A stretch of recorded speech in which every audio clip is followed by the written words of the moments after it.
Hey, what it do, y'all? It's your boy E2 Blue coming back at you again, man. It's Thursday. Ready for another weekend. I mean, wow, the season's going by fast. Like, just ramping it up, man. Um,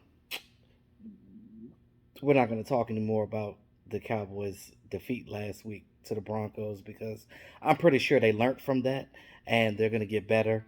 And they've been practicing this week. Yesterday, they installed a game plan for the Falcons game this weekend, which is another early game. And I keep telling you guys, I hate when the Cowboys play early games. I feel like it's bad luck for them.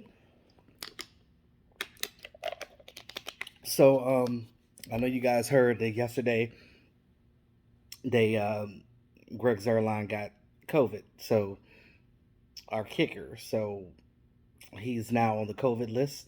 He's not going to play Sunday. So they had to hurry up and find a kicker. So who did they bring in? They brought in um, our good old friend Brett Maher. Y'all remember Brett Maher when we had him in 2018? Now, ironically, he did score the game-winning field goal against Atlanta when we played them. But they ended up not signing Brett Maher. They had a battle between him and Loren Harulahu, and Loren Harulahu um, got the job. So we know because we had him earlier in the season. After week one, when Greg Zerline didn't have a good game, they thought that maybe he was still dealing with his injury. So they signed Loren to the practice squad, and then they ended up cutting him once Greg had a better game. Now, Loren will play this weekend because he's the only kicker available because, you know, Zerline's on COVID. So he's going to miss this game. So Larem Harulahu is on the practice squad now. So they're going to basically just do a straight elevation for this weekend's game for him. Now, some bad news though. We lost Randy Gregory for at least 3 games. He hurt his ankle in practice, I think yesterday. So yeah, he's not gonna play this weekend or for the next two games after that. So now you already didn't have Randy D Law. Now you don't have Randy Gregory. Randy Gregory brought a nice aggressiveness to this defense that helped these other guys like Terrell Basham and Dorrance Armstrong get to the quarterback. So right now your starters on the left and right side are going to be Terrell Basham and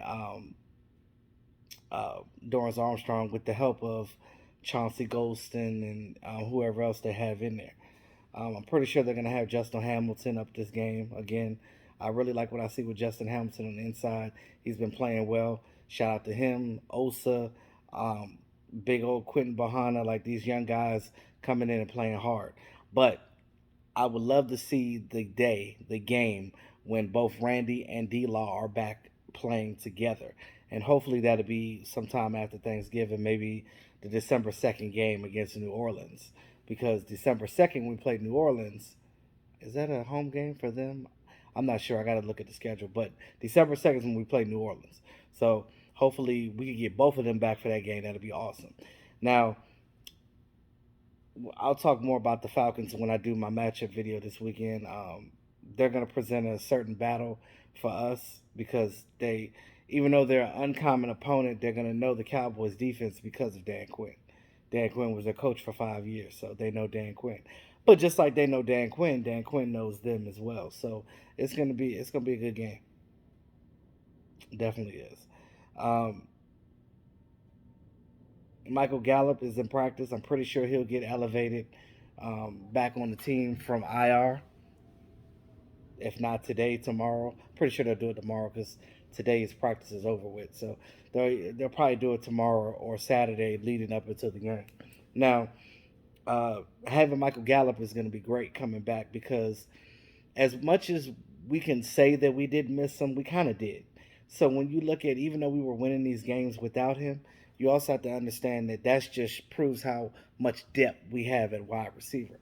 But Michael Gallup brings a certain dynamic to this offense that some of the other guys don't have. Now, we know that Amari Cooper is one of the best wide receivers in the league, one of the best route runners in the league. He doesn't get his just due sometimes.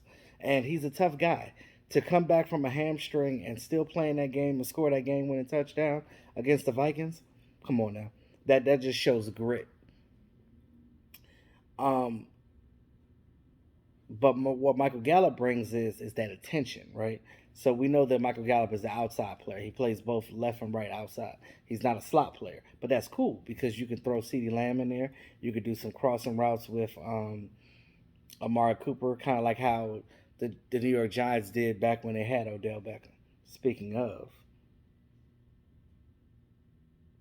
talk about that in a second. But Amari Cooper, um,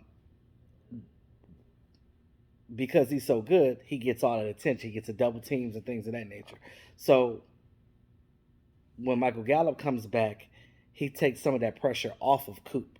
So it's almost like with having both, well, actually all three, him, CeeDee Lamb, and um, Amari Cooper in the game together, it's just pick your poison because you can't guard them all because they're gonna kill you.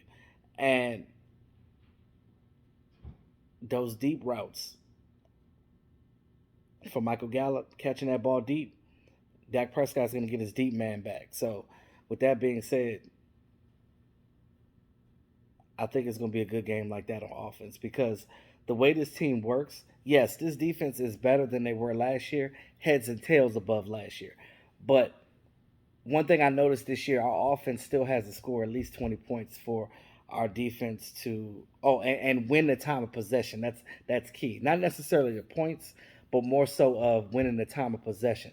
Because when our offense wins the time of possession, our defense is able to come in there fresh and they're able to come in strong and get stops and get three and outs. Now, our defense still isn't the type of defense to win a game for our offense. We figured that out last week.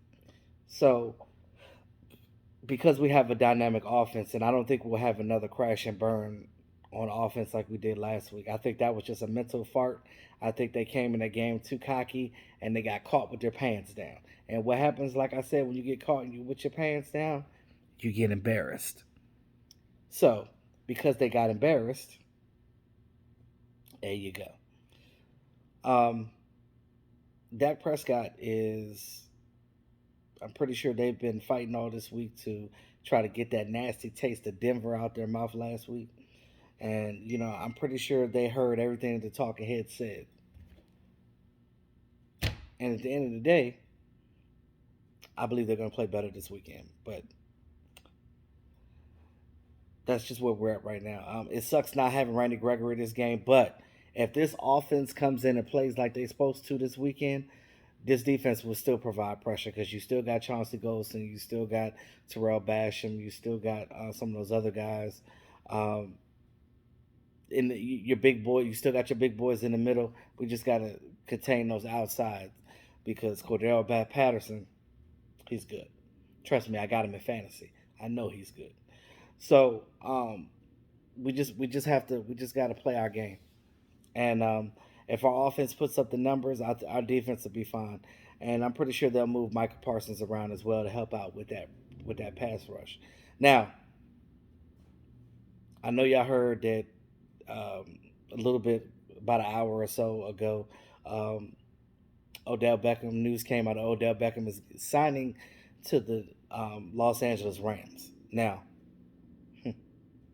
that's interesting because you see the Rams right now, they're chasing that ring right now, especially because the Super Bowl is going to be in their home this year. So,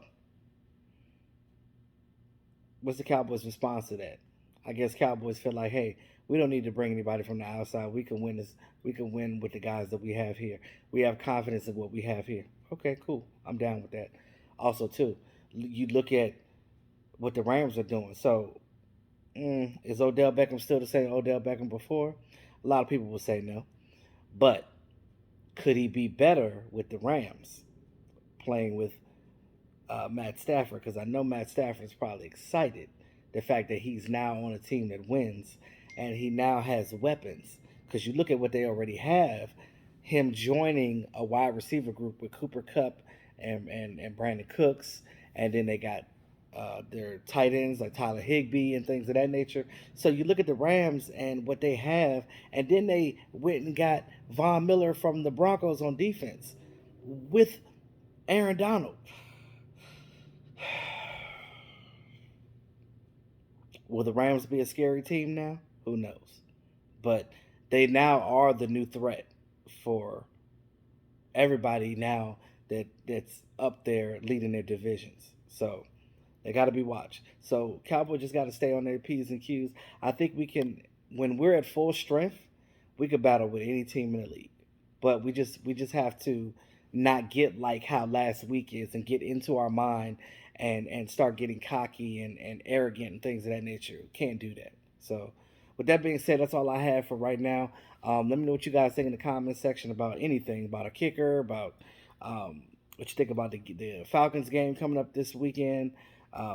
What you feel about Odell Beckham going to the Rams, because that's interesting. But with that being said, y'all, like, share, subscribe to the channel. Hit that notification bell so you get this content, baby. It's your boy E2 Blue, always keeping it real. Y'all have a great day. Peace.